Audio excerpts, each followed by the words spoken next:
சீமானுக்கு சப்போர்ட் பண்ணிட்டு இருக்கீங்களா? அது எந்த ஆங்கிளில் சப்போர்ட் பண்ணுறீங்கன்னு தெரிஞ்சுக்கலாமா?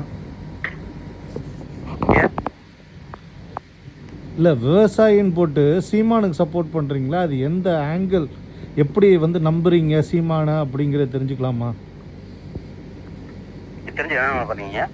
புரியல. எனக்கு பிடிச்சிருக்கு பண்ணுறேன்.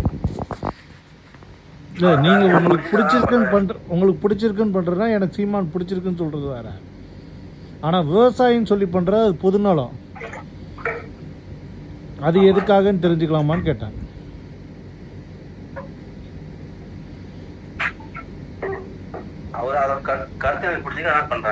புரியல. அவர் பேச கருத்து எனக்கு பிடிச்சிருக்கு, அதான் பண்றேன். அவர் விவசாயம் பண்றாரா? பண்றாரு. எங்க பண்றாரு? உங்களுக்கு தெரியுமா? தெரிஞ்சனால தான் கேட்குறேன். தெரிஞ்சனா சொல்லுங்க. எனக்கு தெரிஞ்ச சினிமா நடிகர் பின்னாடி சுற்றிக்கிட்டு இருக்காரு, சினிமா நடிகர் குழந்தைங்க பின்னாடி சுற்றிக்கிட்டு இருக்காரு, டைரக்டர் பின்னாடி சுற்றிக்கிட்டு இருக்காரு. அவர் விவசாயம் இப்போ விஜயகாந்த் இருக்கார், பார்த்துருக்கீங்களா? நடிகர் விஜயகாந்த் இருக்கார், பார்த்துருக்கீங்களா? அவர் ஒரு மாதத்துக்கு ஒரு வாட்டி அவரோட விவசாய தோட்டத்தில் போயிட்டு விவசாயம் பண்ணுவார். எவ்வளோ விவசாயி அவங்கக்கிட்ட வேலை பார்க்குறாங்க, என்னென்ன விவசாயம் பண்ணுவார் அப்படிங்கிறத காட்டிக்கிட்டு விவசாயத்தை பற்றி பேசுவார். அந்த மாதிரி வீடியோ பார்த்துறானா எனக்கு விஜயகாந்த் பிடிக்கும். இல்லை, அது விஜயகாந்த் பிடிக்குங்கிறது அது உண்மை. பொய்யை பிடிக்கும், அதாவது ஒரு ஃப்ராடை பிடிக்கும், நல்லவனை பிடிக்கும் அப்படிங்கிறதுக்கு வித்தியாசம் நிறையா இருக்குல்ல. பேசுகிறாரு அப்படிங்கிறனால வந்து உண்மையாயிராதுல்ல. இல்லை, நான் என்ன பண்ணணும் அப்படிங்கிறது இல்லைங்க. இப்போ நமக்கெல்லாம் வந்து வேலை வாய்ப்பு இல்லாமல் இருக்குது. இந்த மாதிரி பேசி பேசி பேசி பேசி ஊரை ஏமாத்துறவங்க மட்டும் சம்பாதிச்சுட்டு போகிறனால நம்மளுக்குலாம் வேலை வாய்ப்பே வரமாட்டேங்குது.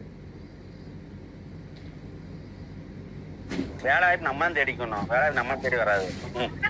வேலை வாய்ப்பு நம்ம தேடிக்கணும்லாம் வந்து மற்ற நாட்டில் கிடையாதுங்க. தமிழ்நாட்டில் மட்டும்தான் அப்படி இருக்கே தவிர, தமிழ்நாட்டை தவிர மற்ற நாட்டிலலாம் என்னன்னு கேட்டிங்கன்னா எந்தெந்த படிப்புக்கு எப்படி வேலை வாய்ப்பு, எப்படி படிக்கணும் அப்படிங்கிற தெளிவாக கற்றுக் கொடுத்துட்டு இருக்காங்க. தமிழ்நாட்டில் மட்டும்தான் ஏழை அப்படின்னு சொல்லி பிரித்து வைக்கிறாங்க. மற்ற ஊர்லாம் கிராஸ் ரூட்டுன்னு பிரித்து வைக்கிறாங்க. புரியல. பிரிச்சு வைக்கிற இந்த மாதிரி சீமான் மாதிரி ஆளுங்க தான். சீமான், விஜய், திமுக. என்னங்க இப்ப ஆட்சியில இருக்க யாரு? அவங்க பிரிக்கிறாங்க. இல்ல, அவங்க பிரிக்கிறாங்கன்னா இவர் தமிழ்னு பிரிக்கிறாரு, அவங்க ஒரு இதுல பிரிக்கிறாங்க. ஏதோ பிரிச்சுட்டு போயிட்டு இருக்க. நல்லது செய்வேன்னு இது வரைக்கும் எதுவுமே சொன்னது இல்லையே. இருக்க வளத்தை வச்சு நல்லது செய்வேன் அப்படிங்கிறது எதுவுமே இது பண்ணலையா அவரு? நீங்க எங்க இருந்து பேசுறீங்க? இப்ப நான் எங்க இருந்து பேசுறேன்? இந்த மாதிரி ஆளுங்க இருக்கனால வெளிநாட்டுல போய் வேலை பார்க்குறேன். உள்நாட்டில் வேலை தேட முடியாம தமிழை மட்டும்தான் வெளிநாட்டில் போய் பிச்சை எடுக்கிறான். இந்த மாதிரி ஆளுங்க கொள்ளையடிச்சு புதுசாக காரை வாங்கி மேடைக்கு மேடை ஜிம்முக்கு போகிறான், அதுக்கு போகிறான்னு கொள்ளையடிக்கிறனால அந்த மன வருத்தத்தில் பேசுகிறேன். எங்க இருக்கீங்க இப்ப? நான் வெளிநாட்டில் வேலை பார்த்துட்டு இருக்கேங்க. வெளிநாட்டில் வேலை பார்த்துக்கிட்டு இருக்கேன். அதான் எந்த நாடுன்னு சொல்றீங்க? எதுக்கு சொல்லணும்? அது வந்து ஆக்சுவலி நான் அதாவது என்னன்னு கேட்டிங்கன்னா, நான் உங்கள் வாழ்க்கை இதை பற்றி நான் கேட்கவே இல்லை. அது வந்து உங்களோட அது வந்து என்னன்னு கேட்டிங்கன்னா அது உங்களுக்கு தேவையானது. நான் கேட்குறது பொதுநலமாக ஒருத்தனை வந்து எழுப்பிருக்கீங்க. நான் ஃபோன் பண்ணுறதுக்கு காரணம் பொதுநலமாக வந்து ஒரு ஃப்ராடை இழுத்து மக்களை வந்து அவனை வச்சு ஏமாற்றிட்டு இருக்கனால தான் ஃபோன் பண்ணுது. நான் நீங்கள் வந்து பர்சனலாக எப்படி இருக்கீங்க அப்படிங்கிறத பற்றி நான் பேசவே இல்லை. அது உங்களோட தனிப்பட்ட இல்லை. அந்த கருத்து எப்படி பிடிக்கும்ங்கிறது எப்படி நம்புறீங்க? கருத்து மட்டும் சொன்னா போதுமா? எனக்கு பிடிச்சிருக்குங்க. எனக்கு பிடிச்சதுக்கு அப்புறம் நான் உங்களை கம்பல் பண்ணல. நானு கம்பல் இல்லைங்க. இப்போ முதலமைச்சர் ஆயிட்டான்னா கம்பல் ஆயிரும்ல. அது அவங்க விருப்பத்துக்கு பொறுத்து இருக்கு. இல்லைங்க, முதலமைச்சர் ஆனோன்னு கம்பல் ஆயிரும். அதுக்கப்புறம் என்ன ஆகும்? இன்னும் கொஞ்சம் டாக்ஸ் ஏற்றி அதுக்கப்புறம் என்னன்னு கேட்டிங்கன்னா நம்ம காசையே கொள்ளையடிச்சு மறுபடியும் இவங்க எல்லாம் நடிகர் குடும்பம் தானே, இவங்களுக்கு கொடுக்கறதுக்கு 200 கோடி 1000 கோடின்னு கொடுத்துட்டு போயிட்டு இருப்பாங்க. அப்புறம் நம்ம என்னதான் பண்றது? இல்ல, ஒரு மாற்றம் வேணும் தானே. இப்ப தமிழ்நாட்டை பொறுத்தவரைக்கும் ஒரு மாற்றம் வேணும். ஆமா, மாற்றம் வந்து எங்க போய் யாரும் இவங்க திருட்டு பசங்களா? எல்லா திருட்டு பசங்க மட்டும்தான் மாற்றமா? நல்லவங்க யாருமே மாற்றமா தெரியலையா?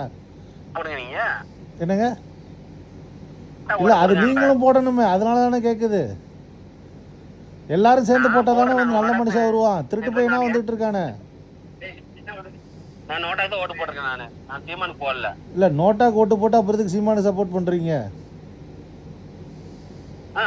எனக்கு பிடிச்ச கருத்தை வெளிப்படுத்துற அவ்வளவுதான். இல்லைங்க, கருத்தை வெளிப்படுத்துறதுனால என்னங்க கிளிக்க போகிற? கருத்து வந்து நம்ம ஸ்கூல்லேயே கற்றுக் கொடுப்பாங்க. அதோட ஒரு பெருசாலாம் இவர் ஒன்றும் கற்றுக் கொடுக்கல.